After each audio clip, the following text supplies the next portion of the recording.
नमस्कार विद्यार्थी मित्रांनो, आर एन बायोलॉजी या यूट्यूब चॅनलमध्ये आपले स्वागत आहे। या यूट्यूब चॅनलमध्ये आपण नेट, सेट, गेट किंवा एंट्रन्स एक्झाम याविषयी खूप सारी माहिती घेणार आहोत। तरी आपण या चॅनलला सबस्क्राईब केलं असेल सबस्क्राईब करा। तर मित्रांनो, आजच्या या यूट्यूब चॅनलमध्ये आपण पीएचडी एंट्रन्स एक्झाम 2024 पेट एक्झाम 2024 याविषयी माहिती घेणार आहोत। बऱ्याचशा विद्यार्थ्यांमध्ये कन्फ्युजन आहे की ही पेट एक्झाम यावर्षी होणार आहे किंवा नाही, किंवा ती पेट एक्झाम बंद होणार आहे किंवा कालबाह्य होणार आहे असं बऱ्याच आपण ऐकलं असेल। तरी याबद्दल आपण या व्हिडिओमध्ये आपण माहिती घेणार आहोत। तर मित्रांनो, तर काही दिवसापूर्वी यूजीसीने एक लेटर प्रसिद्ध केलं होतं। त्या नोटीसमध्ये त्यांनी असं सांगितलं आहे की पेट ही एक्झाम कालबाह्य ठरवून त्या ठिकाणी जी कंटिन्यूची नेट एक्झाम आहे त्याच एक्झामच्या थ्रू पीएचडी ऍडमिशन करणार आहेत, असं नोटिफिकेशन त्यांनी काही दिवसापूर्वीच दिलेलं आहे।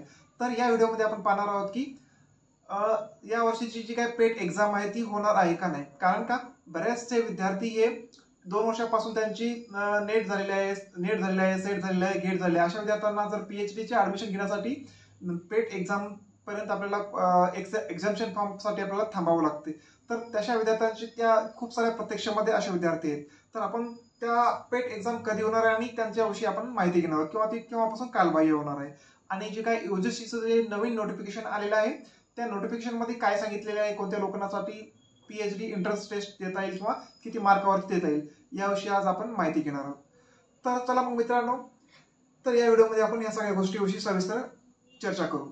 तर सगळ्यात पहिलं मित्रांनो, जे काही विद्यापीठ आहे, पुणे विद्यापीठांच्या म्हणण्यानुसार जी काही एक्झाम आहे, पेट एक्झाम आहे, ती एक्झाम ही शेवटची एक्झाम होणार असं त्यांचं म्हणणं आहे। कारण का जे काही नवीन क्रायटेरिया त्यांचा ठरलेला आहे नेटचा, तो क्रायटेरिया ठरवून त्याचा जो काही रिझल्ट लागणार त्यासाठी खूप सारा अवधी जाणार आहे। पण जे काही विद्यार्थी वेटिंग मध्ये आहेत पीएचडी करण्यासाठी, तर अशा विद्यार्थ्यांसाठी जी काही पेट एक्झाम आहे, तर सगळ्यांच्या म्हणण्यानुसार ही एक शेवटची पेट एक्झाम होणार आहे असं पुणे विद्यापीठांच्या म्हणण्यानुसार आपल्याला ऐकण्यात येते। कारण का त्यांनी या विषयीची एक बातमी प्रसिद्ध केली होती। तर त्यानुसार पुणे विद्यापीठांची शेवटची एक पेट एक्झाम होईल। त्यानुसारच महाराष्ट्रातील जेवढे काही अदर युनिव्हर्सिटीज आहेत त्यांच्या पण एक पेट एक्झामची हा शेवटची पेट एक्झाम व्हायला पाहिजे। पण त्या बाबतीमध्ये बाकीच्या युनिव्हर्सिटींचं काय कुठपर्यंत प्रोसिजर आहे ते आपल्याला आणखी काही कळलेलं नाही। पण पुणे विद्यापीठाने यूजीसीला शेवटची पेट घेण्यासाठी त्यांच्या जी काही परवानगी आहे त्या परवानगीसाठी त्यांनी लेटर पाठवलेले आहे। जसे त्यांचं लेटर भेटणार आहे, लेटर भेटल्याच्या अनुमती भेटणार आहे, अनुमती भेटल्याच्या नंतर त्यांची जी काही शेवटची पेट एक्झाम आहे ती होणार आहे। आपण जर त्याच धर्तीवर बाकीच्या विद्यापीठ असतील, बांबू युनिव्हर्सिटी असेल, एसआरटी युनिव्हर्सिटी असेल, ह्या सगळ्या युनिव्हर्सिटीला पण शेवटचा एक पेटचा एक्झाम देण्याचा चान्स यायला पाहिजे। तर मित्रांनो, तर समजा इन केस मध्ये पेट एक्झाम ही शेवटची एक्झाम घेण्यात आली तर त्यांची डेट कधी असेल, तर मित्रांनो, जर ती अनुमती यूजीसीने जरी शेवटची पेट घेण्याची अनुमती बाकीच्या विद्यापीठांना दिली असेल किंवा शेवटची पेट असणार असेल, तर त्यांची जी काही फॉर्म फिलअप करण्याची जी काही डेट आहे ती डेट आपल्याला आपण सांगू शकतो की ती जो काही आता जो एप्रिल महिना चालू आहे त्या एप्रिल मध्ये त्यांचा फॉर्म सुटायला पाहिजे किंवा त्यांचा फॉर्म फिलअप करण्यासाठीची डेट आली पाहिजे। आणि एक्सपेक्टेड डेटची एक्झाम आहे ती जून मध्ये व्हायला पाहिजे, ही जी की शेवटची पेट एक्झाम असणार आहे। जे काही बाकीचे मुलं ज्यांचे ऑलरेडी रिझल्ट आलेले आहेत, नेट आलेला असेल, सेट आलेला असेल, किंवा गेट एक्झामचे आले असेल, किंवा डीपीटी किंवा बाकीचे जे काही मुलांचे रिझल्ट आहेत त्यांच्यासाठी पेट एक्झाम खूप इम्पॉर्टंट असणार आहे। त्यांचं एक्झाम्शन असेल पण त्यांना त्यासाठी वेटिंग करावं लागणार आहे। तर त्या मित्रांनो, तर हे त्यांची एक्सपेक्टेड आपण म्हणू शकतो की ती एक्झाम जी आहे, तर ऍज पर जर त्यांनी यूजीसीने मान्यता दिली तर ती कधी व्हायला पाहिजे, तर एप्रिल मध्ये फॉर्म फिलअप होऊन त्यांची जी एक्झाम आहे ती जून मध्ये व्हायला पाहिजे, ही आपण त्यांच्यामध्ये सांगू शकतो। तर मित्रांनो, आता ही जी काही पेट एक्झाम आहे ती शेवटची पेट एक्झाम। तर मित्रांनो, यूजीसीचा जो काही नवीन पीएचडी एंट्रन्स टेस्टसाठी जी काही नवीन नियमावली आली त्याविषयी आपण जाणून घेणार आहोत। जे काही त्यांचं जे परिपत्रक होतं ते परिपत्रक आपल्या स्क्रीनवर आहे। त्यांच्यानुसार त्यांनी सब्जेक्टमध्ये असं लिहिलेलं आहे की नॅशनल एलिजिबिलिटी टेस्ट म्हणजेच NET as a entrance test for the admission PhD, म्हणजे जे आपण जे काही पीएचडी साठी ऍडमिशन घ्यायचं असतील त्यांना नेट कंपल्सरी आहे किंवा नेट द्यावी लागेल। नेटच्या मेरिटनुसारच त्यांना काय होणार आहे, पीएचडी मध्ये ऍडमिशन भेटणार आहे असं यूजीसीने ठरवून दिलेलं आहे। यामुळे होते काय, जी काही पहिल्याची जी काही पारंपरिकनुसार जी पेट एक्झाम होणार होती ती आता कॅन्सल होणार आहे, किंवा ती आता यापुढे होणार नाही। शेवटची एखादी होईल, त्यापुढे ती होणार नाही। तर यामध्ये त्यांनी 3 टाईपचे क्रायटेरिया आहेत।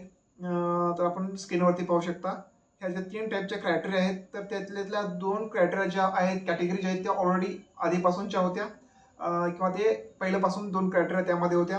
त्यामध्ये कॅटेगरी 1, कॅटेगरी 2 आणि कॅटेगरी 3. पहिल्या 2 कॅटेगरी आहेत त्या ऑलरेडी पहिल्यापासून त्या नेटसाठी होत्या. तर तिसरी कॅटेगरी यामध्ये ऍड केलेली आहे. ती तिसरी जी कॅटेगरी आहे ती कॅटेगरी कोणासाठी आहे, तर ती आहे फक्त आणि फक्त पीएचडी करणाऱ्यासाठी. फॉर एक्झाम्पल त्यामधल्या ज्या पहिल्या 2 कॅटेगरी आहेत, म्हणजे फर्स्ट नेटमध्ये सगळ्यात जास्त हायेस्ट मार्क घेणारे जे काही स्टुडंट असतील त्यांना कॅटेगरी फर्स्ट मध्ये टाकले जाते आणि त्यासाठी त्यांना एक तर नेट भेटला जातो आणि त्यांना ज्युनियर रिसर्च फेलोशिप, त्यांना फेलोशिप पण अवॉर्ड केली जाते. तो काय प्रोफेसरसाठी पण डायरेक्ट प्रोफेसरसाठी पण तो काय असतो, एलिजिबल असतो. सेकंड कॅटेगरीमध्ये असते. सेकंड कॅटेगरीमध्ये त्यांना फक्त जीआरएफ म्हणजे जीआरएफ पेक्षा थोडेसे कमी मार्क असतील त्या विद्यार्थ्यांसाठी असते सेकंड कॅटेगरी. त्या सेकंड कॅटेगरीमध्ये आपण काय म्हणतो, फक्त आणि त्यामध्ये 2 गोष्टी असतात. एक तर त्यासाठी काय केलं जाते, त्यांना जीआरएफ दिली जात नाही, पण तो काय नेट क्वालिफाय असल्यामुळे तो असिस्टंट प्रोफेसर म्हणून कुठे पण काम करू शकतो. आणि तो सोबतच काय ऑफकोर्स दोन्ही कॅटेगरीमध्ये काय असणार आहे, पीएचडी ला ऍडमिशन घेऊ शकतात.